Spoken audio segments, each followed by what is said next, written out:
हाय दोस्तों, मैं आपका दोस्त आपके अपने YouTube मैकेनिक चैनल में आपका स्वागत करता हूं। दोस्तों, ये हमारे सौरभ 744 का पार्ट 2 है। इसमें आवाज़ आ रही थी इंजन में फुल रेस पे, उसके लिए हमने उसको खोला है। अगर आपने हमारा पार्ट 1 नहीं देखा तो उसे ज़रूर देखें।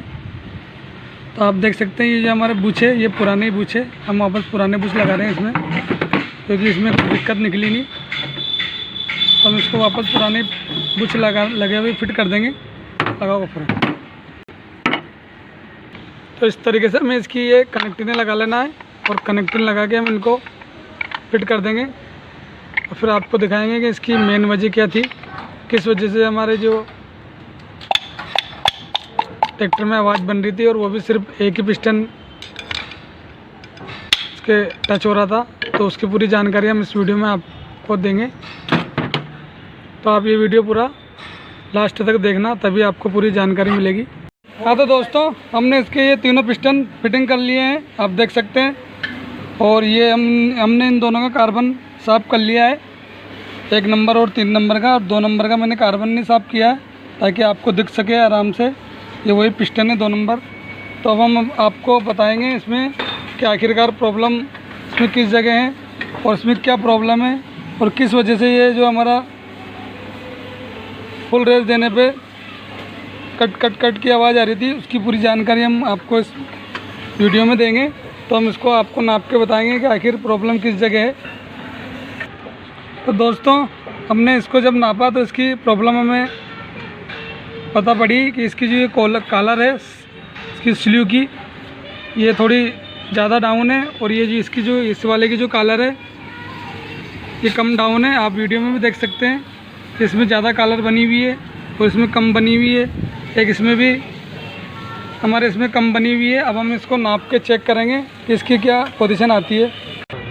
तो दोस्तों, जैसे हमने इसमें 1 mm की तीनों सिम इसमें रखते हैं, ये भी 1 mm की है, ये भी 1 mm की है, और ये भी 1 mm की है। तो जैसे मैं इसमें सिम रखता हूँ और इसको नापता हूँ तो ये बिल्कुल डाउन आ रही है, शायद आपको दिख जाएगा। ये बिल्कुल बराबर आ रही है सिम, और ये आपको दिख जाएगी इसमें। एक बार मैं आपको नाप के भी बताऊंगा कन्फर्म, पहले आपको मैं ऐसे समझा देता हूँ। आप देख सकते हैं इसकी जो ऐसे उंगली फेर के देखते हैं हम, ये इस तरीके से।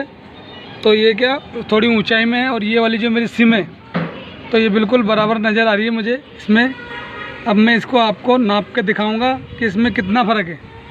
दोस्तों, हम इसमें हमने इसमें 1 mm की सिम रख दी है, ये भी 1 mm की सिम है, और ये भी 1 mm की सिम है, और ये भी 1 mm की सिम है। तो सिम रखने के बाद हम इसकी चेक करेंगे कि ये सिम हमारी कौन सी कितनी डाउन आ रही है। तो दोस्तों, हमें इस तरीके से वर्नियर को अच्छी तरह के नाप लेंगे सिम को, और आपको बताएंगे कि इसमें आखिरकार फ़र्क किस जगह है।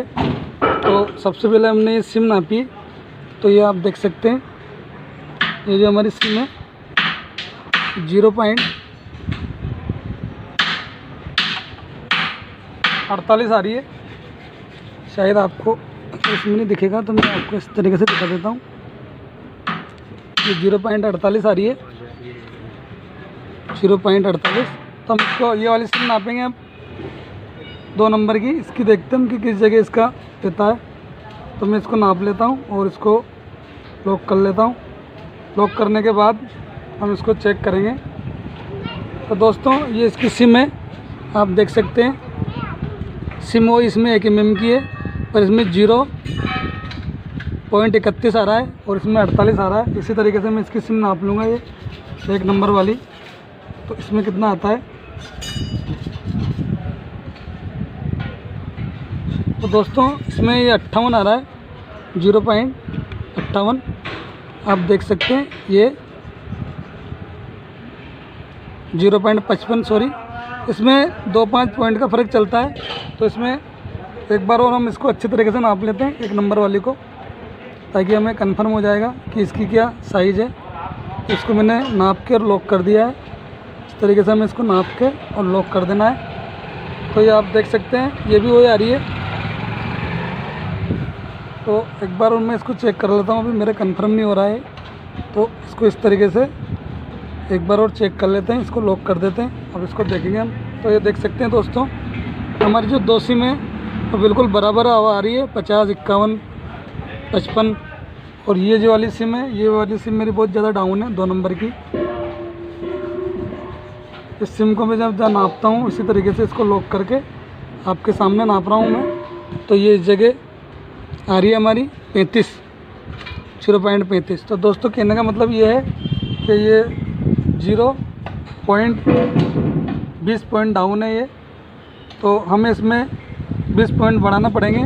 तो अभी इसमें 1 mm की सिम डली हुई है, तो हम इसमें 1.2 की सिम डाल देंगे तो हमारी प्रॉब्लम सॉर्ट आउट हो जाएगी।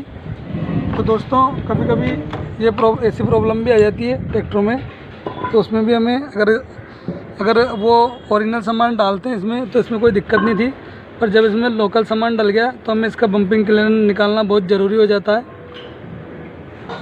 तो दोस्तों कुल मिला के हमें ये डिसीजन लिया है, ये इसका वो निकला है डिसीजन कि ये जो हमारी सिम है, ये जो इसकी स्लीव है, इस पर जो कॉलर है ये ज़्यादा अंदर गहरी बनी हुई है।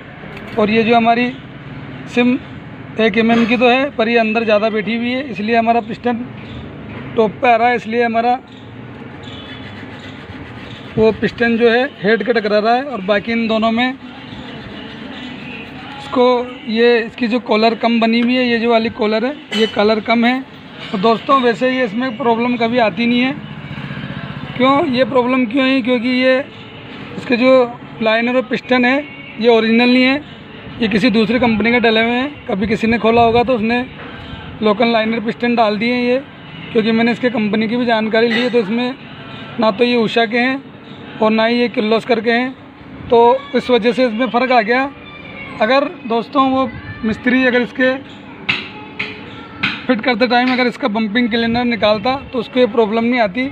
तो जितना इनमें फ़र्क है उसमें हम इसमें मोटी सिम डाल देंगे, इसमें हमारे फ़र्क आ रहा है 0.25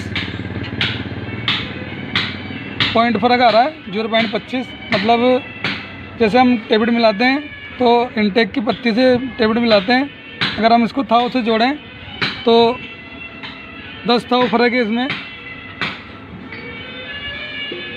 मतलब 10 की जो पत्ती आती है ना उसके बराबर इसमें फ़र्क है। तो हमें कुछ नहीं करना है, सिर्फ इसमें इसकी सिम की जो मोटाई है वो बढ़ानी है और हमारी जो प्रॉब्लम है वो शॉर्ट आउट हो जाएगी। क्योंकि ये लोकल है इसलिए इसमें प्रॉब्लम आई। अगर ये ओरिजिनल सामान होते हैं तो उसमें कोई दिक्कत नहीं होती है। अगर ओरिजिनल सामान होते तो इन तीनों की नाप सेम आता, या तो ये तीनों पिस्टन टकराते या फिर ये तीनों ही नहीं टकराते। तो ये सिर्फ एक पिस्टन टकराने का ये कारण था। वैसे हमें भी ये डाउट था कि इसके कनेक्टिंग के जो बुश है वो ढीला हो गया है, इसलिए ये आवाज़ आ रही है, पर इसमें कनेक्टिंग का बुश ढीला नहीं निकला है। वैसे स्वराज 735 में ज़्यादातर प्रॉब्लम ये निकलती है। तो हमने आपको पूरी जानकारी दे दी है कि किस वजह से इसमें क्या दिक्कत थी। हाँ तो दोस्तों हम इसकी ये सिम लेकर आए हैं, एक सिम नहीं लेकर आए हैं हम। ये 1.2 की सिम है ये इसमें लिखा भी हुआ है 1.2 इस जगह, पर अभी क्या थोड़ा ऐसे लिखा हुआ है, इस जगह इसमें 1.2 भी लिखा हुआ है। वैसे मैंने इसको नाप के चेक कर लिया है। तो हम ये 1.2 की सिम डालेंगे और ये जो हमारे हेड है इनमें दोनों में 1 mm की सिम डलेगी। और ये सिमें पुरानी है दोनों, सिर्फ मैं एक सिम नहीं डालूँगा और इसको सिम नहीं डाल के लगा दूँगा। तो हम ये सिमें हेड में लगा लेते हैं। तो दोस्तों हमने इसका ये टॉप बटन भी लगा लिया है। इसका जो टॉप बटन किट आता है उसको भी हमने इसमें हाउसिंग में लगा लिया है और ये सिम में भी हमने लगा दी है। इसमें एक सिम हमने सिर्फ एक सिम नहीं डाली है, ये 1.2 की जो सिम है इसको नया डाला हमने, ये वाली 2 नंबर की। बाकी ये दोनों सिमें इसकी वही जो इसमें निकली थी वही सिम हम लगाएंगे, क्योंकि इनमें कोई दिक्कत नहीं है। तो हम इनको लगा देते हैं। इसमें लीकेजिंग वगैरह कुछ भी नहीं था। दोस्तों इसकी मेन मिस्टेक ये थी कि इसमें सिम तो उसने एक जैसी डाल दी, जैसी निकली थी वैसी सिम लगा दी उसने, पर उसमें स्लीव में फ़र्क आने की वजह से जो हमारा ट्रैक्टर साउंड चेंज कर दिया था, रेस देने पे बहुत ज़्यादा साउंड चेंज कर रहा था। तो इसकी मेन प्रॉब्लम हमने आपको बता दी। अब हम इसको कंप्लीट करके स्टार्ट करके आपको चेक कराएंगे कि जो हमारी आवाज़ें निकलती है या नहीं निकलती है। जो भी डिसीजन होगा हम आपको वीडियो के माध्यम से ज़रूर बताएंगे। हाँ तो दोस्तों हमने ये जो ट्रैक्टर है स्वराज 744 इसका हेड वगैरह सब लगा लिए हैं, टेबिट कवर वगैरह सब हमने इसको अच्छी तरीके से कंप्लीट कर लिया है। ऑयल वायल डाल के इसको कंप्लीट कर लिया है। और हमने इसमें पुस्टा भी लगा दिया है ताकि ये ज़्यादा से ज़्यादा इसको गर्म करके हम चेक कर लेंगे एक बार कि आवाज़ बनती नहीं बनती है। तो दोस्तों मैं इसको आपको ट्रैक्टर स्टार्ट करके दिखाता हूँ इसका कैसा साउंड रहता है। तो आप देख सकते हैं दोस्तों, स्लो में इसका पहले भी नॉर्मल साउंड था और अभी भी नॉर्मल साउंड है। अब हम इसको रेस दे के देखेंगे कि हमारा जो साउंड है उसमें चेंज आता है या नहीं आता है। तो मैं आपको रेस आप देख सकते हैं, मेरा जो ट्रैक्टर है वो बिल्कुल एक जैसा साउंड निकाल रहा है। तो दोस्तों मेरा जो ट्रैक्टर है वो बिल्कुल एक जैसा साउंड निकाल रहा है। मैं एक बार और रेस दे के आपको दिखा देता हूँ।